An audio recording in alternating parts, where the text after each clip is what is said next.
Welcome to Oncology Today, Management of Metastatic Urothelial Bladder Cancer. This is medical oncologist Dr. Neil Love. For this program, I met with Dr. Michiel van der Heijden from the Netherlands Cancer Institute in Amsterdam, the Netherlands. In addition to this interview, there's also a video recording featuring Dr. van der Heijden's slide presentation. To begin, he commented on the bladder cancer tumor microenvironment and how it might relate to response to immune checkpoint inhibition. The microenvironment in bladder cancer, actually, you can divide it up very simply in three big groups. So one is the inflamed microenvironment, where you would expect a response to checkpoint inhibition. On the other end of the spectrum, you have the desert microenvironment, where you hardly see any immune cells, and those patients you would not expect to see a response to a checkpoint blockade.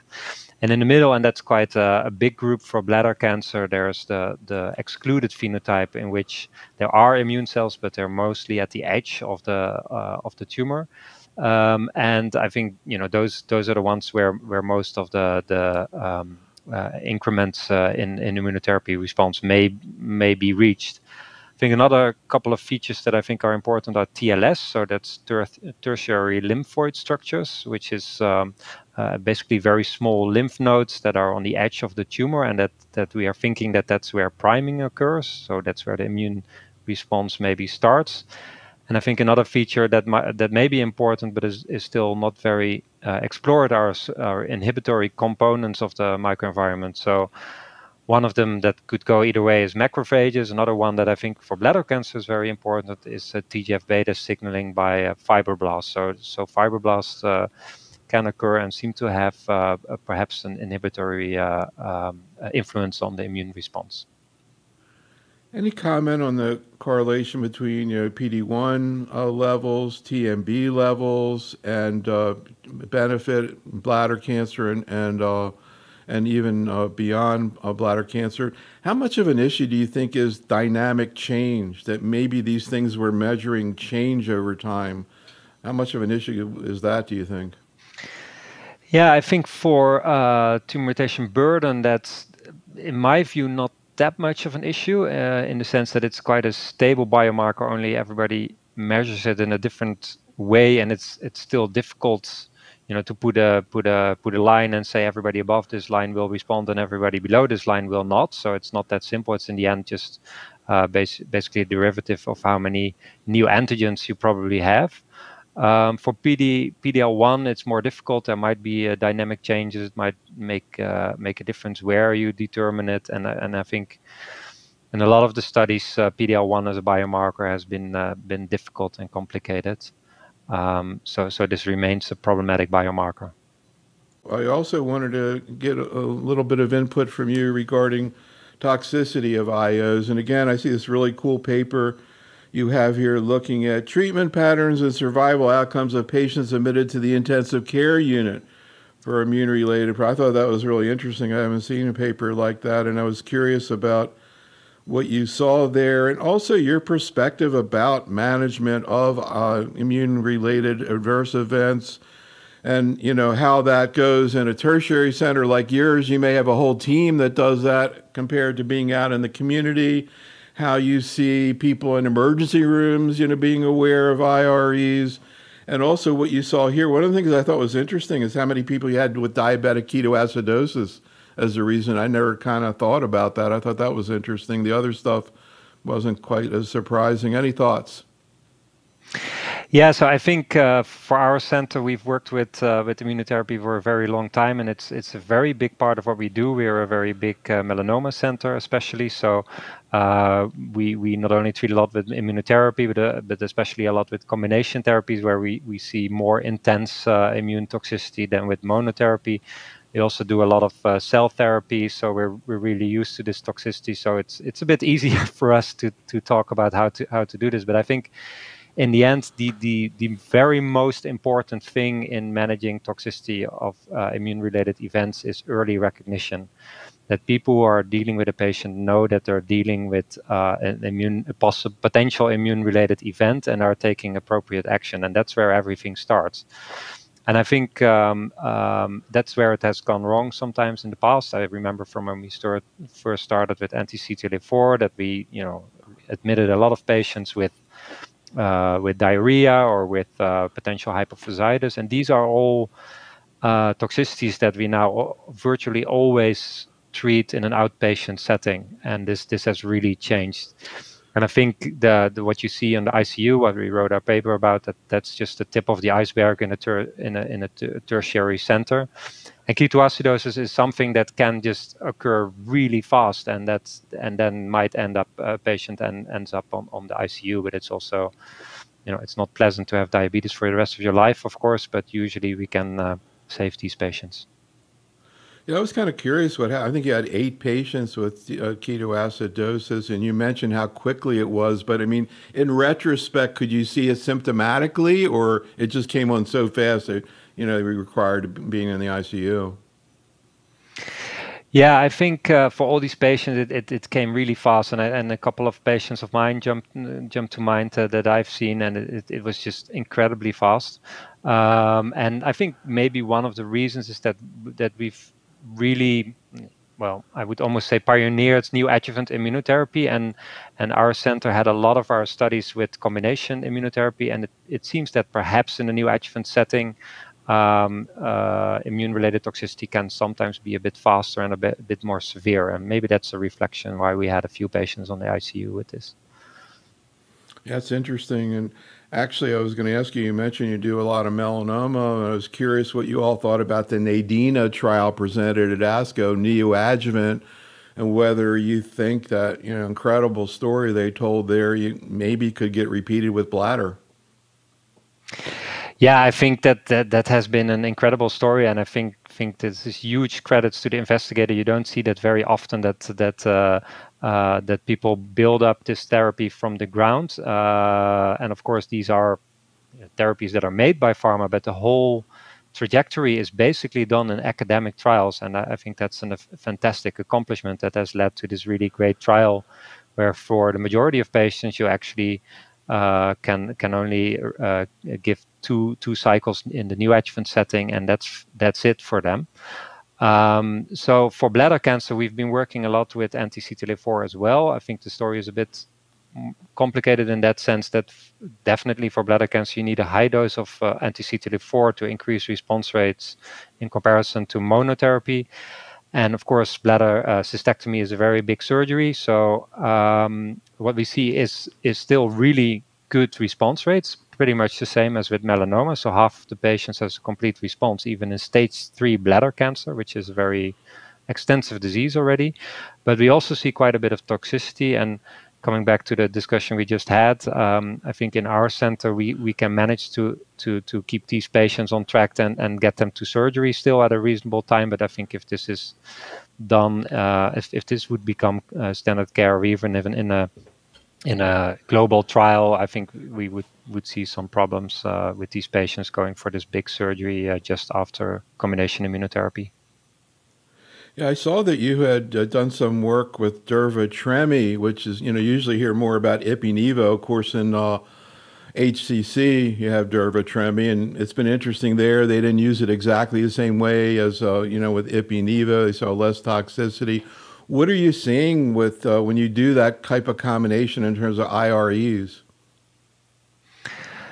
So I think for tremi, the difficulty is so ipilimumab in metastatic setting for a lot of tumor types is ipi 3 milligram per kilogram, and only a few indications 1 milligram per kilogram.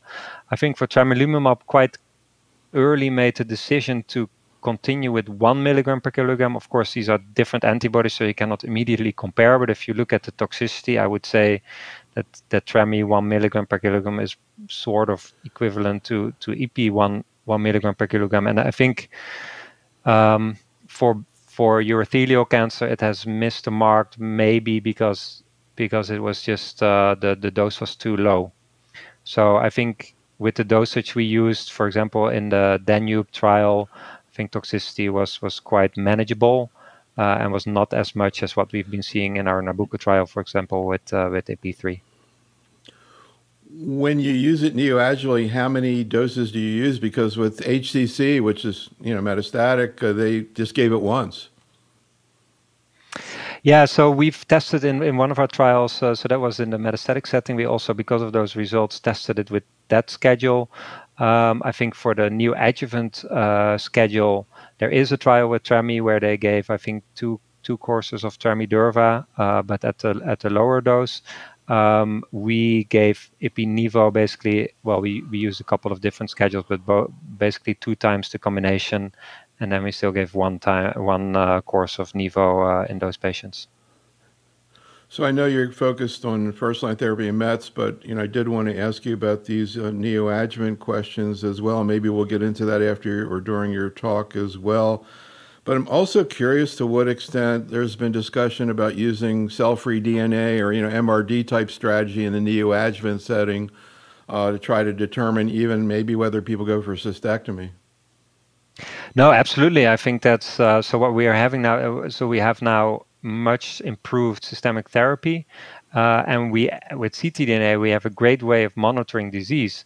And what we've done in our Nabucco trials is that we tested plasma ctDNA and urine ctDNA to see if clearance would track with complete response, and it did. It predicted very nicely, and it also tracked with overall clinical outcome. So I think it's also in a neoadjuvant setting a very good marker. We found that urine ctDNA was a bit more difficult than plasma.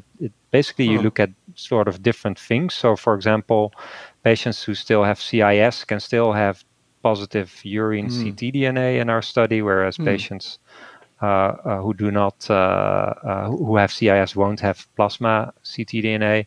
And at the same time, also, if you have a bladder complete response, you can clear your urine ctDNA, but if you still have a micrometastasis in your lymph nodes, you may still be you might miss that with your urine ctDNA, of course.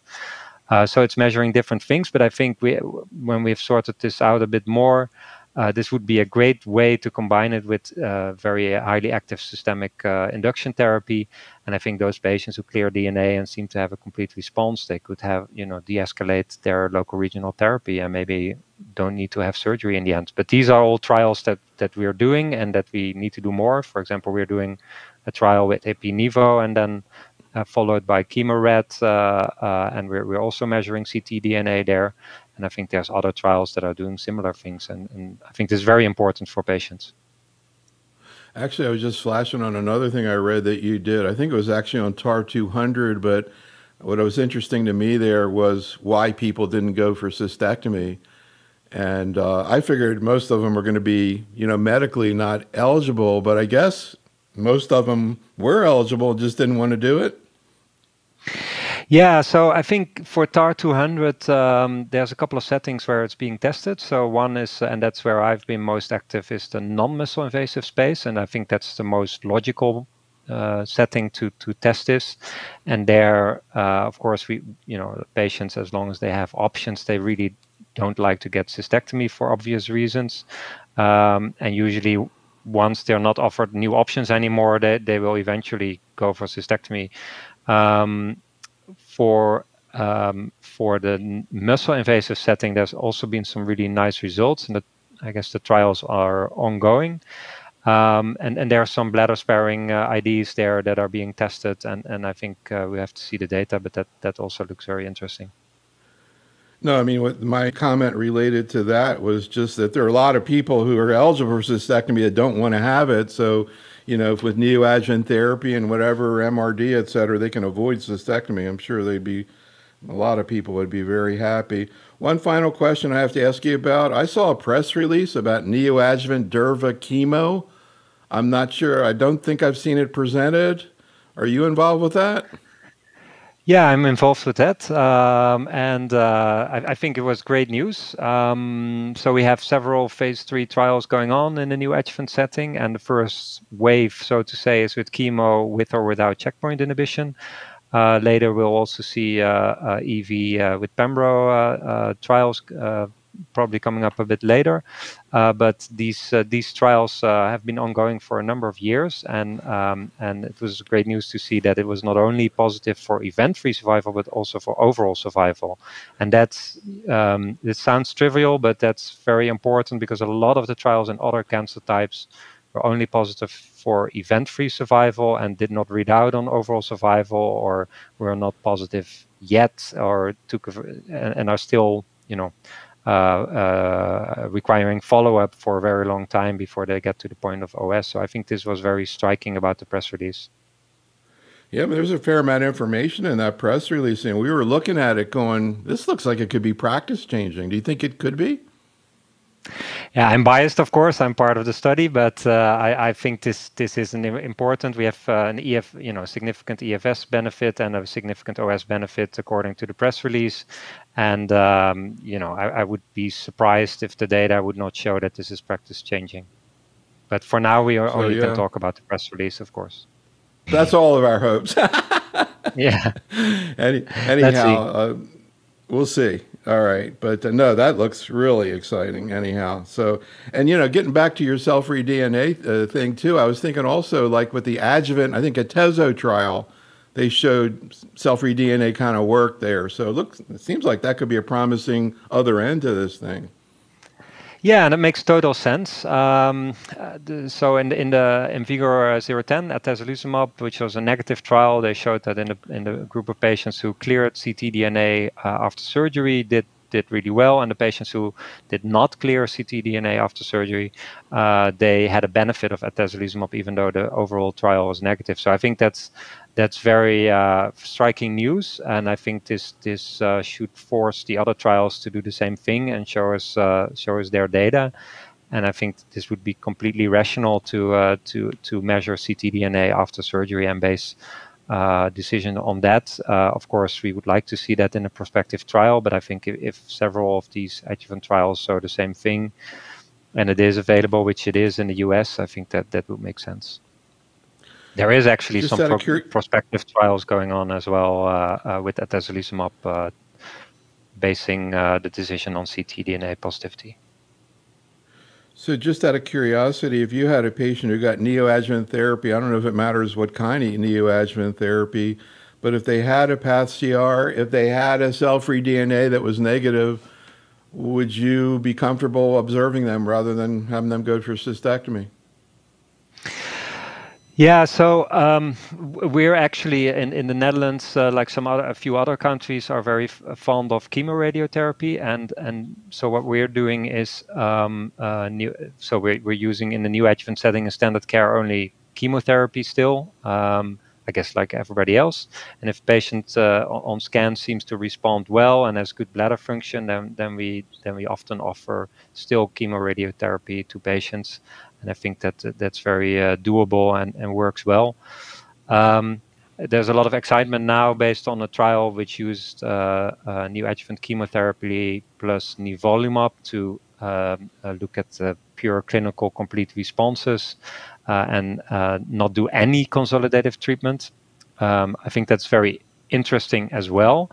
However, at the end of the day, you will have the group of patients who still keeps their bladder and has no recurrence is a relatively small group. So I think if you would really, the goal is to increase bladder preservation, then maybe it's better to just use chemoradiotherapy. But that's different approaches that are being tested now, and all of these approaches have their advantages and disadvantages. The Nivo chemo neoadjuvant, has that reported at all? It has not reported yet, no. But So yeah, of course, based on the first-line metastatic setting and the results we're seeing now from Niagara, I think our hopes are high that that's positive as well. But for now, it hasn't read out. You mentioned enfortumab plus IO or enfortumab pembro. I guess we would anticipate this would be more active in the neoadjuvant setting? Yeah, I would think so. Based on the metastatic setting, you would think this would be very active. So this is also a very exciting trial that still needs to read out. Yeah, I think a lot of people are going to be very interested in that one as well. You've got a couple of cases to talk about. Let's talk about this 61-year-old woman. Yeah, so this is a patient that I'm still treating. So this is a patient who started with non-muscle invasive bladder cancer, had a cystectomy, at that point a T0, but 3 years later she had to have a nephrectomy and lymph node dissection for upper tract cancer, and this turned out to be T3 and to upper tract urothelial carcinoma.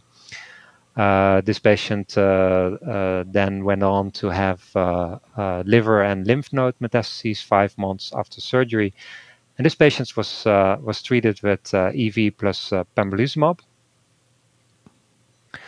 So this is a scan of her baseline situation with several liver metastases visible, and after a few cycles of EV plus pembrolizumab, her liver metastases actually responded very nicely, and she still had some remaining lesions, for example, an intrapelvic metastasis, which was also responding. So no clear signs of active disease at that point. Now here I'm putting this detailed list of the further follow-up, because I think this is very instructive how this treatment usually develops. So after about 4 months, this patient started to develop grade 1 to 2 toxicity. So asthenia, which is quite common, mucositis, a bit less common, but still happens with this treatment. Neuropathy, grade 1 at that point, dry eyes. And when she continued treatment, toxicity worsened, although it was still grade 1 to 2. But because it was affecting her quality of life, we started to dose reduce to 1 milligram per kilogram. And actually we thought, and I think that's how I discussed this with the patient, this is probably the beginning of the end, because usually you start with a dose reduction and then a dose delay and then another dose reduction, and eventually you have to conclude that it's no longer possible to continue.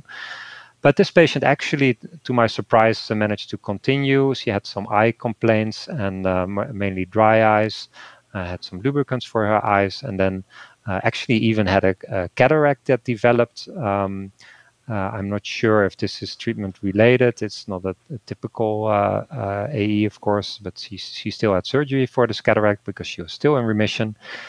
And after 24 months, she was still continuing EV and pembrolizumab. So pembrolizumab had to be discontinued after 2 years. And we had a conversation about whether to continue EV. And at that point, she was being honest to herself that actually the EV had really impacted on her overall quality of life, especially the long period of treatment. And we together decided that we would discontinue EV. Unfortunately, this patient, after 8 months, developed a progressive supraclavicular lesion.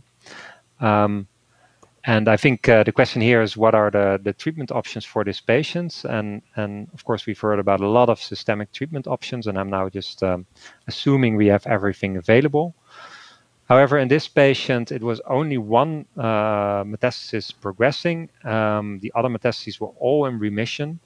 So local therapy, I think, is also an option. And for systemic therapy, we could switch to platinum-based chemotherapy. If possible, resume EV plus pembrolizumab, or maybe check for an FGFR mutation.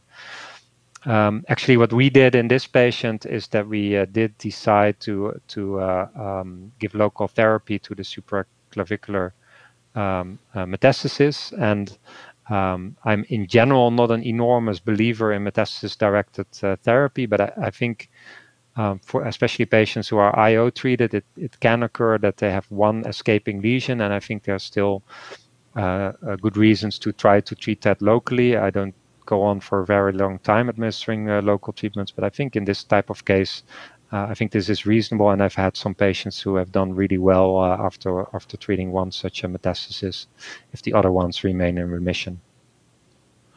How long has it been since she got the treatment to the supraclavicular area? Actually, that's happening now, so I cannot tell you really? the outcome, unfortunately. Interesting. No, I was going to say, I don't know if it would help or not, but do you get an IHC on her? For her too? No, I didn't do that yet. So I think And as you'll see in the next patients, we generally reserve fresh frozen treatment for mutation screening. We do that in our institute with whole genome sequencing, but we did keep some tissue, and I think she has several of standard lines of therapies to go, but in the end, perhaps if she's HER2 positive, then that would certainly be an option, and to see if she can get on a trial somewhere. One thing about her case that a little bit surprised me is it sounds like her quality of life issues, a lot of it had to do with ophthalmic issues, which I know it happens, but I didn't kind of realize it can be this problematic. Yeah, that's right. And in the beginning, we were very concerned with more severe ophthalmological problems. In the end, I think this is quite rare. It does occur, but usually it's just related to dry eyes, and it's grade 1 or 2.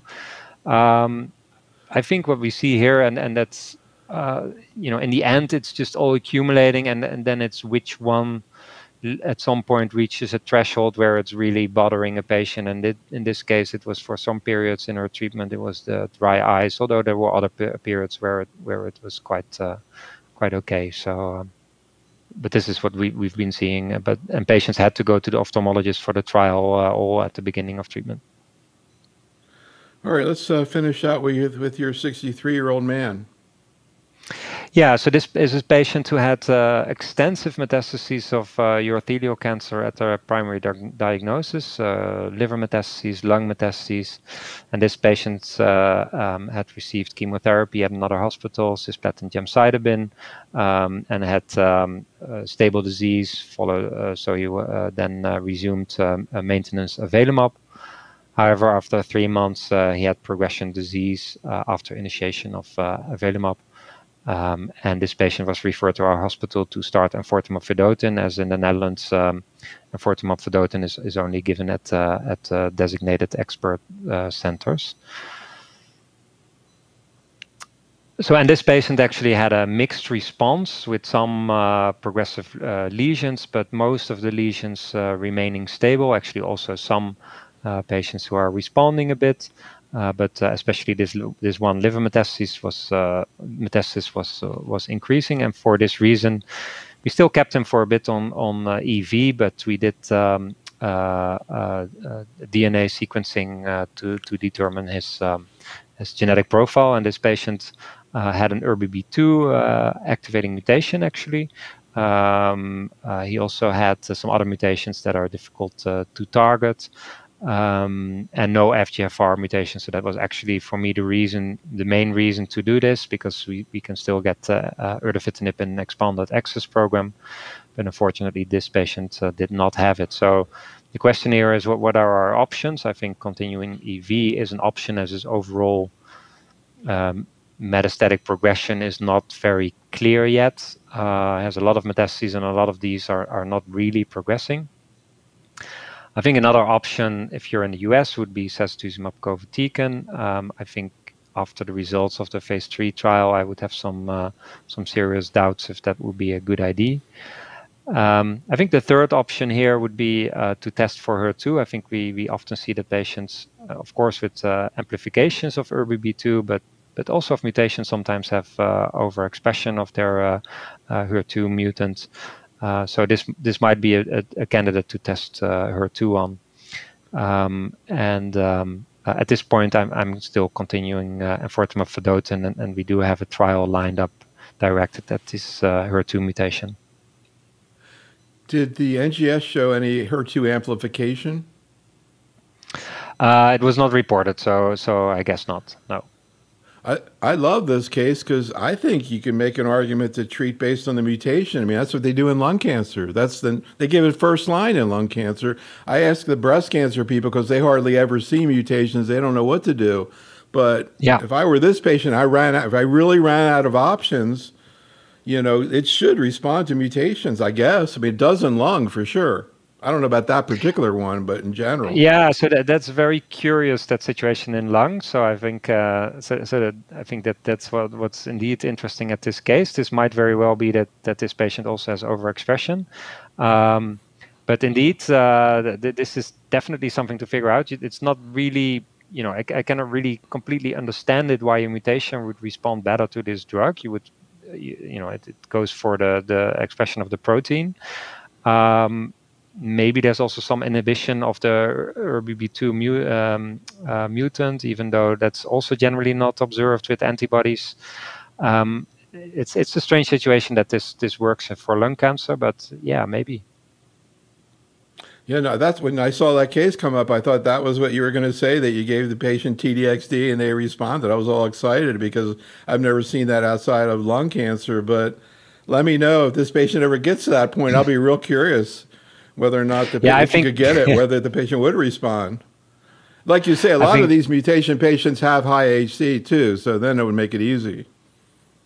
I think maybe one of the lessons from this webinar is also that you guys in the US are lucky with all the with all the treatments you can offer to your patients, because a lot of these treatments for us, we have to find trials to do this.